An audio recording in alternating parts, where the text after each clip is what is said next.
DCKO number 5 dropped today, so let's talk about it. Hi, I'm Jordan the Nerd of Gold, and I'm only going to recap events as it pertains to how I feel about this book, because that is ultimately what this was about, what all stories are about, how we feel as we go through the story, how we feel at the end of a story.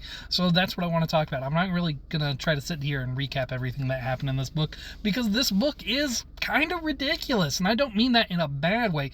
This was a book that was clearly leaning into like big feelings, big actions. This is not a book that I think leans toward what I like more about Snyder, who does, I think, generally when he's like focusing on one character or just non-event comic books, he does a much better job of like weaving his metaphors with his characters, much better, generally speaking. Go look at Absolute Batman. Go look at his New 52 Batman.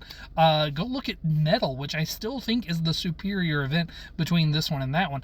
But this event was simply about a really big adventure. It was trying to lean into the huge ridiculousness of superheroes in that sense.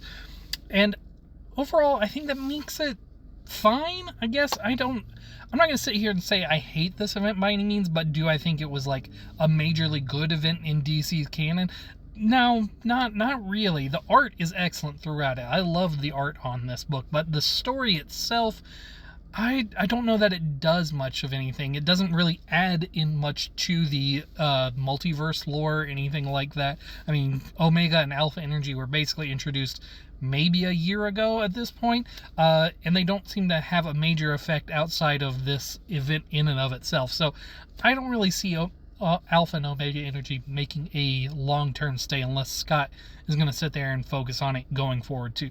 But it looks like he might also do that, because he mentioned that Darkseid wasn't just fighting Superman for the King Omega in that one universe. He was fighting across the multiverse, and he's building up his army of like the other King Omegas from these other universes, and how it's going to help him in his absolute universe and all that.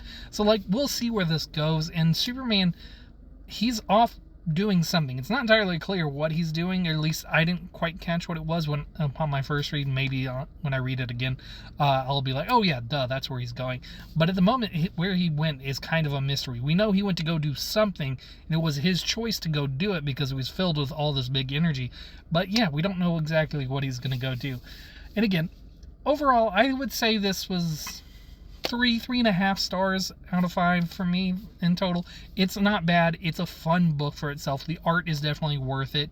But yeah, overall, this is just not a hugely impactful book in my opinion. I kind of wish we had gotten something more out of the tournament style arc myself.